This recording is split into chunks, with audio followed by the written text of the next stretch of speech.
You're listening to Partneronomics Podcast, where we discuss the art and science of developing successful strategic partnerships. To learn more about the suite of Partneronomics solutions, visit Partneronomics.com. Welcome back to another episode of Partneronomics Podcast. Well, I guess we're going to have two different podcasts baked into this one. I'm joined by my buddy, Adam Michalski. Mr. Adam, how are things going today, sir?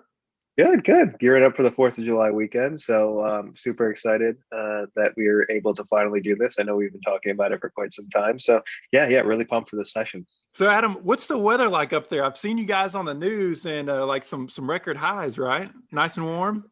Yeah, not as bad as the Pacific Northwest. One of our employees over in that area, and I heard that they're breaking like 110, 115, which is crazy. But New York has been around 100. I think we've been hitting like 97, 98. So it's too early for that, man. Yeah, especially when you add in the humidity over here. The humidity is what will kill you. Yeah, we definitely need to be finding some water than being around the holiday weekend. 100%. Yeah, I think for us, luckily, we have the Jersey Shore over here. You can go up north if you'd like. So it's I think we'll be all right. I'll be by the water this weekend. For sure. Yeah. So Adam and I, we've been threatening for a few months to get together and do a podcast, do a little bit of a collaboration here, the two organizations. But Adam, we know him as the CEO of Partner.com, an awesome company that our listeners, Partneronomics listeners, are going to have a chance to learn a little bit more about. But Adam, I'm glad we finally got the calendars to align and able to knock out this podcast. Yeah, 100%. Yeah, and likewise. I mean, like you mentioned, we're going to be cross-posting this across, the partnered podcast as well. So we're pretty pumped. I mean, I think that this will be a pretty good conversation because I'm curious to learn a little bit from you, and hopefully I can give you maybe a couple, tidbits of information in return. We'll see. Oh, I have no doubt, man. I've got my pen and paper right here, buddy. So I'm definitely going to be taking some notes on your comments. So Adam, man, if you wouldn't mind, I'd love to just kind of have you kick into your background. It's always, I'm fascinated of how people get into this partnering space, whether they're developing products to help partners and partnering, or if they kind of are in the trenches doing the biz dev partnering thing, the channel thing on a day-to-day basis. But love to just kind of dig into your background a little bit and see how you landed in the seat that you're in today. Yeah, it's a great question.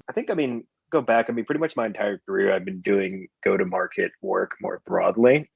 And I've been in either sales or business development, or partnerships for pretty much my entire career, I would say. The last 5 years of which I was at a company based in the Bay Area called Branch Metrics. I joined them as an early employee to kind of help out, build out the New York office, which is a go-to-market office for them. And what was really interesting is like a Branch, for people who aren't familiar, is like a mobile SDK that companies can use for marketing and attribution, and worked with, pretty much all of the top enterprises that you can think of. For us, when we would go to market, we had, I think, about 5,000 ISV partnerships because of what our solution did. So we would integrate with a lot of different companies. The value that the go-to-market teams, specifically SDRs and account executives, could get from that ecosystem was really profound. Like, it was an eye-opening moment for me, because all of the best reps, at our company were just very proficient at leveraging that partner ecosystem to close their deals or break into new deals or fast track their deals. But the issue was all of the processes to actually, run that type of like workflow was all manual. The account mapping was manual, the connecting the sales teams was manual, even for the partner managers, tracking all the attribution for them was manual. So the more and more I dug back, it was like, okay, there's all of this value that's getting added, for the sales team, for the partnership team, for the broader organization, like driving the revenue numbers. All of the data shows how impactful this could be, but there's no good technology. And it was just like, what the hell's going on over here? So start digging back a little bit further and just realize, like, there hasn't been as much investment in partnerships as I really think there should have been, for at least the past, 10 to 20 years. I think now that's starting to pick up, and we're seeing a lot of, large fundraisers happening in the space. But I still think we're really at the early innings of seeing, like, the evolution of partnerships going from more of like art, like where the rest of the company is like, hey, what are those partnership people doing over there? I have no idea. To a science, where all of the benefits that partnerships can provide will really become illuminated. And I think a large piece of that will be coming with the technology, and hopefully Partnered can be a small piece of that. So Adam, you had mentioned, funding, and there's definitely seems to be a lot of funding flowing across a lot of different businesses, and definitely in the partnering space as well. Out of curiosity, was Branch, were you guys funded by Andreesen Horowitz? So they were, I think Branch had a who's who of investors. I A mean, little it bit was of everybody. Founders Fund. We had like a lot of ex Google folks. But yeah, I mean, for Branch, I mean, there was definitely a lot of. I think Branch at this point has probably raised over $200 million. So it was interesting to be there during that growth as well, and really see like the entire life cycle of a company that's kind of just getting off the ground to like really becoming like a unicorn in the space. And I'm proud of the fact that, even back then at Branch, I closed the first enterprise deal for them. So it was, Man, what a it was cool a fun experience. time to be around there. That's for sure. That's so awesome, man. When you had a chance to be on something in the early stages, man, what an incredible learning experience. Yeah, it's, I mean, I highly recommend it to anybody who wants to, make a career out of being in early stage companies, to just try and, jump on one, when that's just going to grow, because you're going to learn so many different things, and by having to actually just, frankly do them. There's just not enough hands on the ship. But let me flip this on you real quick. I know I'm going to do a quick interview. Like, tell me a little bit about you, your background, and how you what led you to Partneronomics. Yeah. So I started my career in telecom, actually initially with the Marines. And so my specialization was telecommunications, and then got some advice from one of my mentors whenever I hopped out of college. And he said, go work for the biggest company you can, stay in one seat for about 18 months or less, and just learn how business works. Go sell, go negotiate contracts, go build products, go see how marketing works. And so I went to the biggest employer in Kansas City in telecom, and that was Sprint at the time. Quickly just got lucky and found this world of partnering, and just absolutely fell in love. Both of my parents, lifelong business owners, and so I just kind of had it in my blood to kind of do this entrepreneurial thing. But that's exactly what partnering meant for me, being able to work for a big company. And the most of my career is spent in more of, I would say, the product side of partnering, as opposed to channel or sales specific partnerships. I love the build side. But the thing that I found was really interesting, to echo some of the comments that you made, as I was going further into my career, and then I was leading biz dev efforts for Sprint TV, and signing up all these huge studios, and building out the mobile television product. I was asking my VPs, so our sales counterparts have these sales methodologies they follow. They go to these week-long sales boot camps. They have these thought leaders, these Zig Ziglars of the world that they follow. Where's all this stuff at for partnering? I said, Mark, don't worry about it. It only takes about a decade, and then you'll figure out what the hell you're doing. And it's called trial and error. Everybody does it. You're fine. You're good. I was like, I understand that, but I think there's got to be a better way. And so in a parallel path, I started into a college research program for 7 years. I tried to dig down to the ground floor to figure out what are the imperatives for partnership success. And if you could build an end-to-end methodology for partnering, what would that look like? And so 7 years later, and over 300 interviews later, like I said, I got super lucky being at Sprint, because we were partnered with the Apples, the Googles, the Microsofts, the SAPs, the Oracles, all of these different companies, the Spotifys, the YouTubes, the Pandoras. And so I had an opportunity to interview all of these different executives to learn what were their insights, where did they stub their toe, what were their lessons learned, and include those into a methodology. And so 6 years ago, we launched the company and work from all around the world to help companies better leverage the power partnership. Very cool. Yeah, and I think, that's I would even argue like today it's still something that like is we're getting there. Like it's one of the things where I think like partnerships as a role is starting to slowly become a little bit more standardized. We talk about this a lot on our podcast, about how partnerships is a lot more unique than I think other parts of the organization because they can add value in so many different ways. And partnering, frankly, can mean something completely different to one company as it does to a different company. So that's what makes, I think, the process of standardization and really being able to educate folks on it so much more difficult and unique. But yeah, I mean, I applaud folks such as yourself who go ahead and actually like try to provide all of the resources because I think, yeah, for folks who are just getting into the role, it's just like, wait, what do I do here? Like you mentioned, sales has, thousands and thousands of different books. Marketing has all of the resources that you could think of. And then it's like for partnerships, people are just like, yeah. I mean, just go figure it out. Yeah, exactly. Well, I think you hit the nail on the head. It's trying to take it from art, where we don't know exactly what the hell is going to be on the canvas whenever we're done, to try to make it be a predictable science. And without a doubt, it could be a lot more predictable than what we do. But I think one of the key factors is partnering can touch anything, right? I mean, you'd mentioned sales, you mentioned marketing, but partnering can touch anything: pricing, finance, engineering, any and every component of the business. Partnering can touch that. And so I think it's that very expansive role and scope that causes it to be a little bit behind others when it comes to really nailing down kind of an ironclad playbook.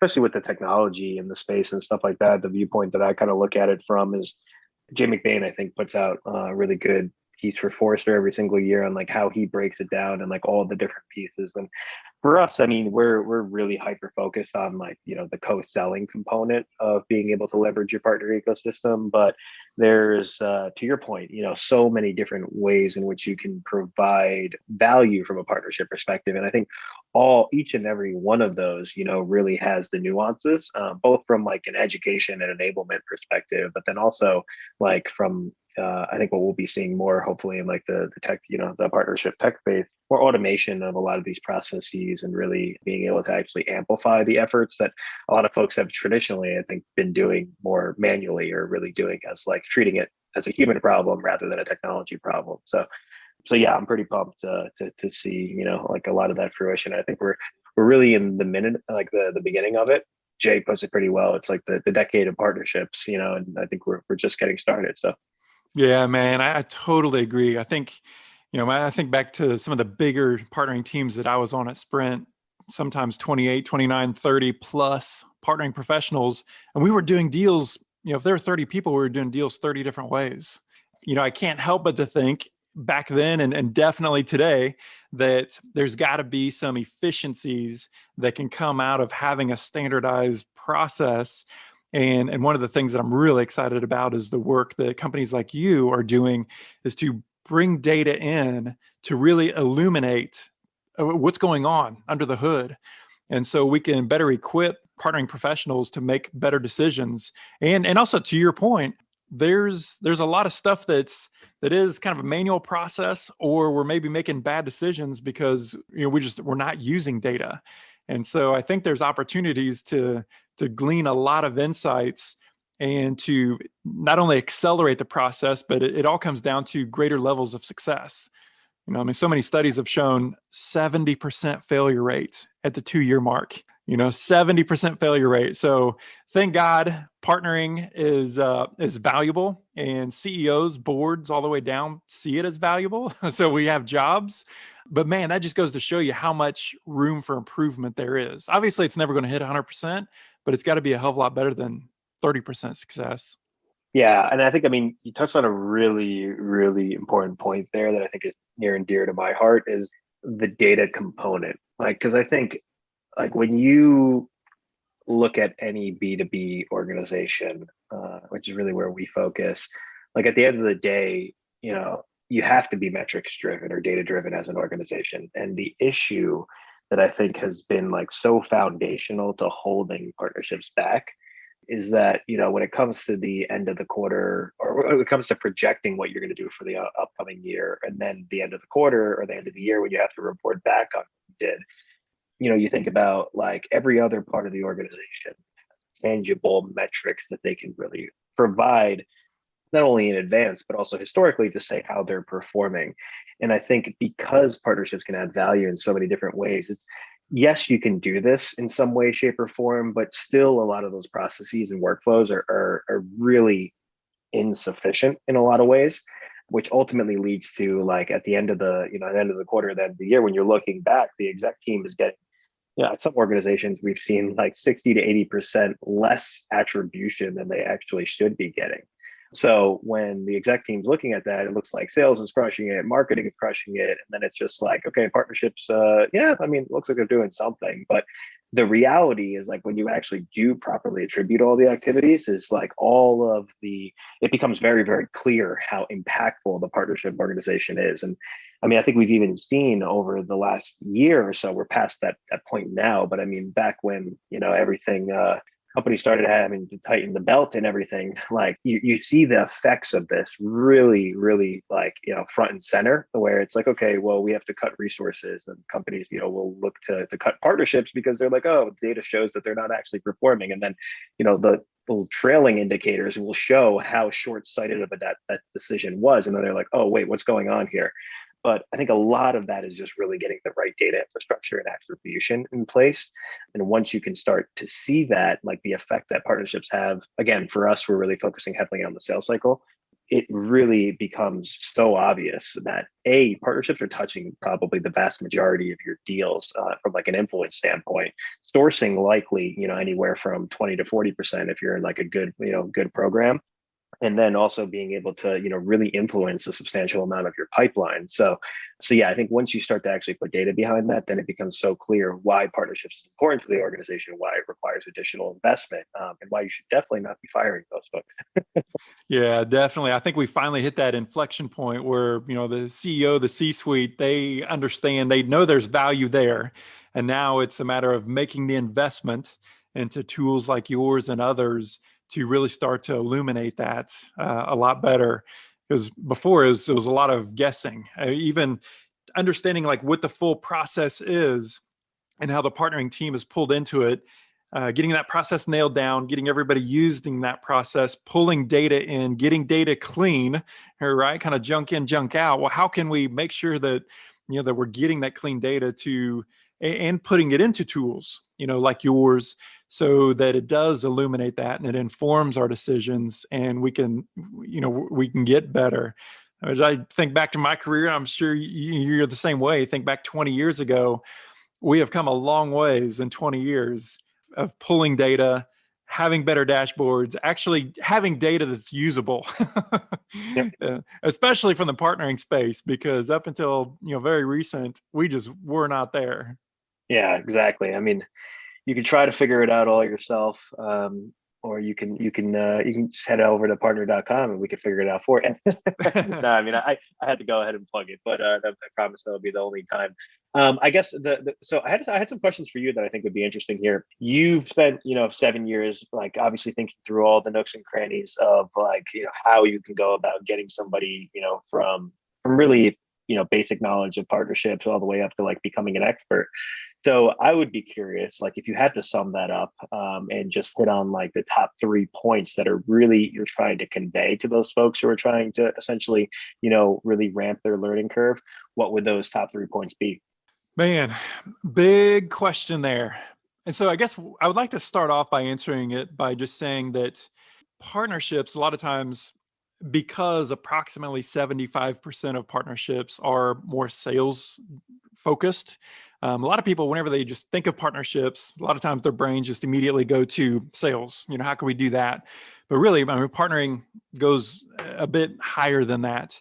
And so I think, whenever we try to figure out, how do we become this partnering ninja, I think we jump into the weeds a little bit too fast. And so I think success starts at a higher level of having a real, just like your computer has an operating system, your phone has an operating system. We believe that partnering teams should have an operating system to identify a lot of those core pieces. Stuff as simple as metrics, dashboards, goal setting, vision, mission, core values, this really nailing down who you are as an organization. What does success look like? What are you trying to accomplish? Various core processes. How are you going to do that?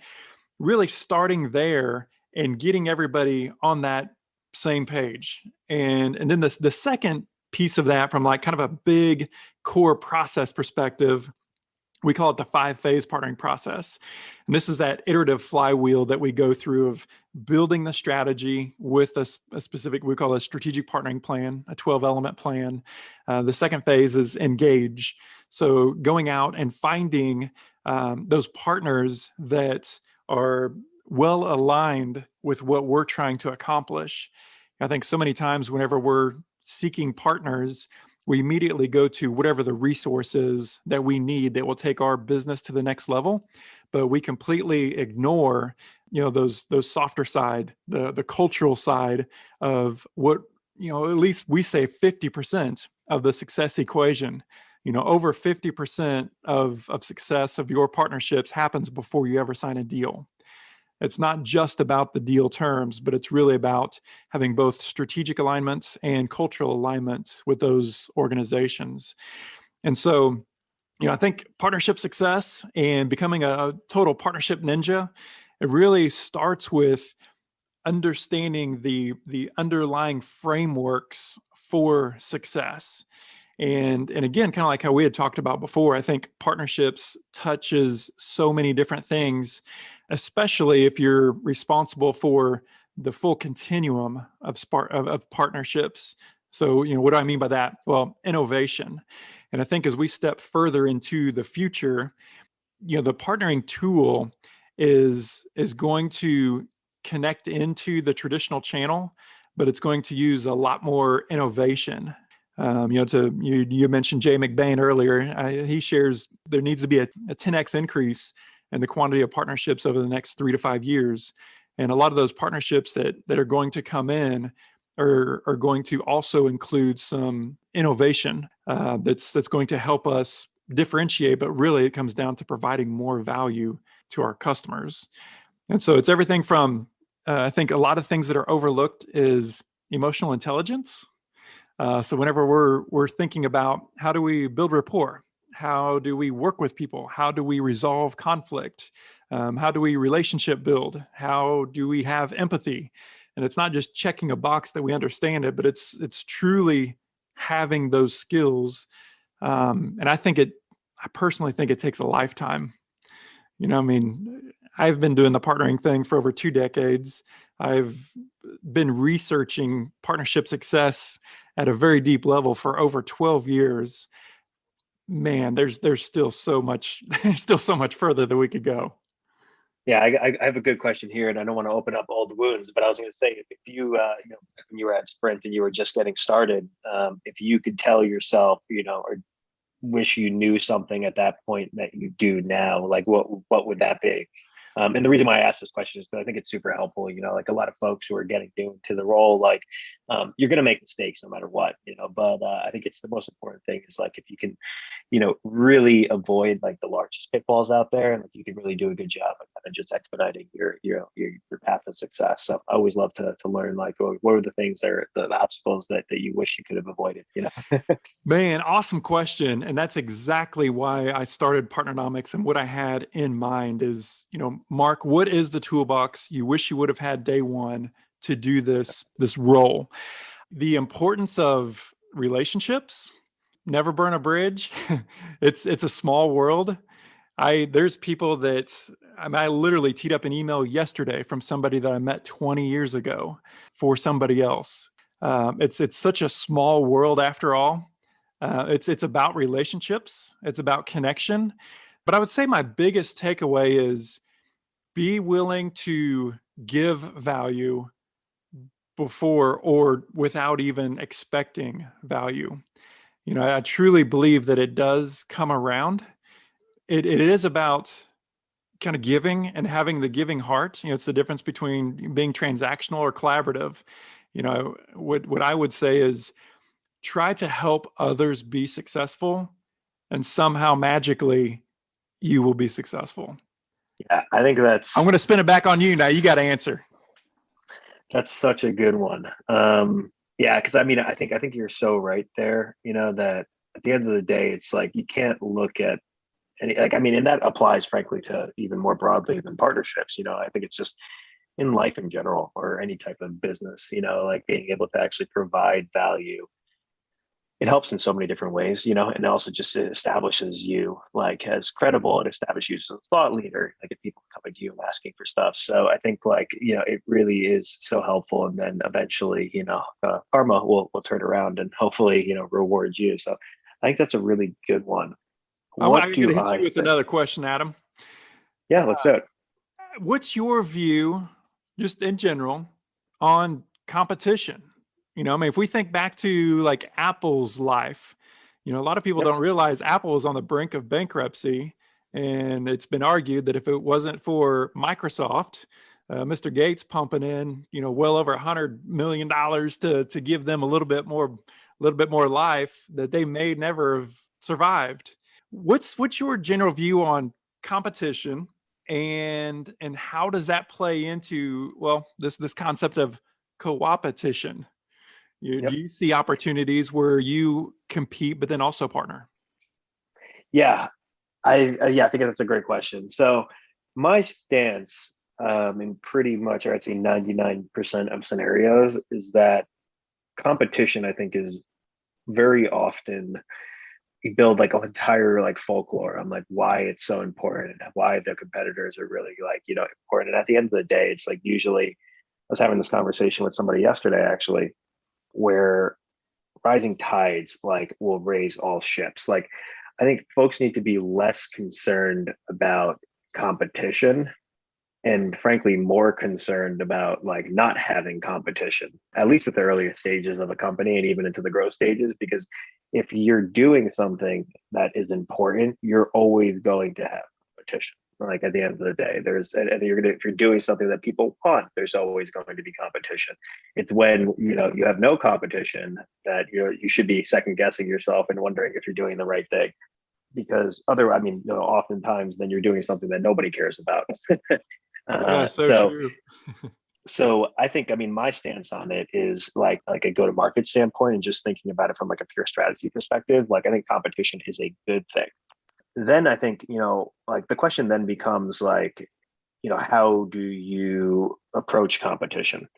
I mean, maybe it's just my personality, and maybe it's, I guess, because I'm technically a Canadian or a Canadian by birth. But I always prefer to work, with folks that are in our space. And I mean, this is a great example, like, working with folks on podcasts and working with folks in the space. Like at the end of the day, especially in the partnership space, like there's really, like you said, like life is short, like you want to make sure that you don't burn any bridges. You want to like create as many partnerships, obviously from a company perspective, but also just from a human connection, perspective, because you never know when that's going to be impactful for you. So yeah, I think I don't know. I might have a little bit of you know, I don't know if I would say unique, but definitely like different opinion on competition. Like I think in a lot of ways it's a good thing. In a lot of ways, like you can embrace that and use it to your advantage. I just don't think that looking at it as like a zero sum game is necessarily like the best approach in life. Yeah, man, I think you're so right. We share a philosophy that your greatest competition should be your own mark of excellence for yourself. And I couldn't agree more with what you said, that competition is what brings out the best in all of us. And Yep. without competition, we cut ourselves short. I think it was Steve Jobs that said, Microsoft does not have to lose in order for us to win. It's Exactly. you can get away from the zero sum, and go for the multiplier effect. And Yeah, and you're getting started to think like, oh, somebody else is doing this, or somebody else is like, competing in the space, and therefore I can't do it. Like, I just don't think that that's a good way of approaching, situations, partnerships, or even relationships. Like, I just think, yeah, I mean, in a lot of ways, like you can flip the coin and glasses half full, for competition. So, and so true. Well, I think that it's a difference between companies or executives, founders, entrepreneurs who are money driven as opposed to mission driven. yep, And our mission is to make strategic partnering become a core competency for every client. As long as we help that, we're good with it. We don't even look at the bank exactly. account. We And there's know a that we lot, can provide exactly. value. And there's a lot of work that exactly like when you think about these larger missions, like you, I think a lot of folks would be naive to think that they would be the only reason why like you can make such a big change. Like it takes, it takes that tide rising, and it takes multiple different companies, multiple different institutions, and different folks who are contributing to that to really make fundamental change. And so, I mean, when I bring it back to like the partnership space, like I think, folks such as yourself, folks such as like, these communities like partnership leaders, like Cloud Software Association, like all these different, areas in which folks can share best practices, really learn from each other, figure out the areas where they shouldn't, really be focusing their efforts, and find out the pitfalls like they should be avoiding as they're really scaling. Like I think all of that is basically like slowly chipping away at getting partnerships to where it should be, within an organization. It's going to take time. It's going to take a lot of effort. It's going to take a lot of different parties, who are going to be involved in that. So I think, yeah, I mean, for us, like every single time that I see, folks successful in the space, whether it be a podcast, an organization, a conference or anything, all of that is like, it puts a smile on my face, because at the end of the day, it's one step closer to where we need to be. Yeah, man, so true. I love that. And it just it really dovetails into this about ecosystems, right? I mean, there's so many roles to be played. And man, I'm so excited to see how the next 5 to 10 years unfolds, because I mean, I think we're going to see partnerships just really take on some rocket fuel. Yeah, I would be curious too. I know, I mean, we don't want to overextend ourselves here, but I'd be curious. I mean, like to ask you some questions about Partneronomics. Like, I mean, like more notably, like who do you guys typically work with? Like, is it a program that folks will typically sign up themselves? Do you usually work with companies? And like from that perspective, how do you recommend like folks get started? With all the awesome coursework that you put together.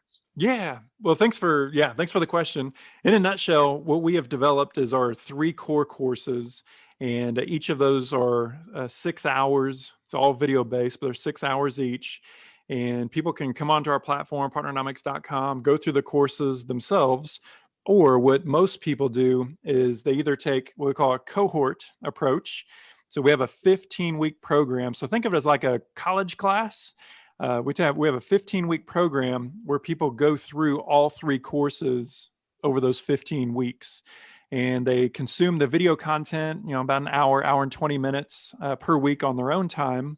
And then we have 1 hour video conferences where we do debriefs on the content.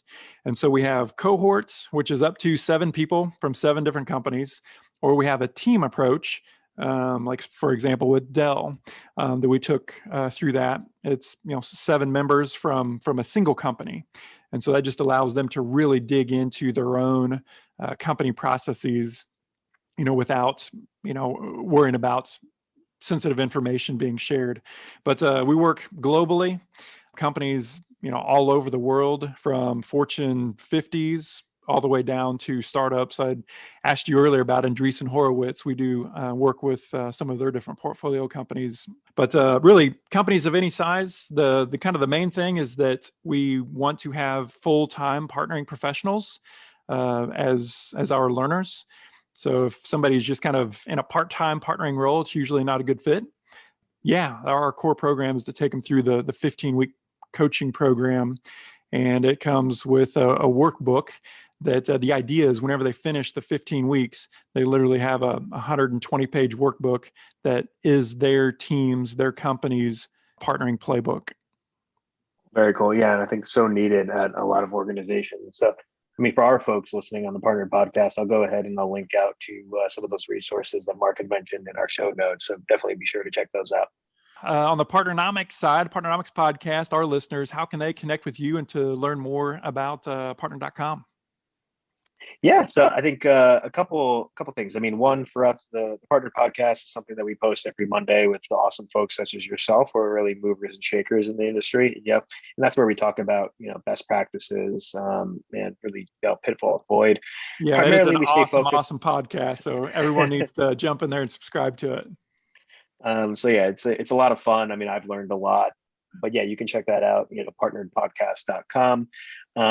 For if you're really looking to amplify your co-selling or just get a, out of the box framework for running the entire process, you can check out partnered.com. We currently have a wait list up, but if you mention in the wait list that you were recommended by Mark, we'll go ahead and we'll give you, instant access. So feel free to check us out there. And then more broadly, if you have any questions or anything else, I'm always happy to geek out on partnerships and discuss whenever. So you can find me on LinkedIn at Michalski, or you can just hit me up at any time at adam@partner.com. I was gonna say, Adam, I feel like I could talk to you for about the next 4 or 5 hours, man. I'm just scratching the surface, all the questions I have for you. We're gonna have to do this again. We definitely will. It's been a long time coming. I'm excited we got a chance to finally connect, but I'm sure our paths will cross again soon. Awesome. Thanks, Adam. We'll definitely do it again, buddy. Appreciate it, Mark. Thank you. Partneronomics Podcast is brought to you by Partneronomics. Learn how to leverage the power of partnership. To listen to more episodes of Partneronomics Podcast, visit partneronomics.com.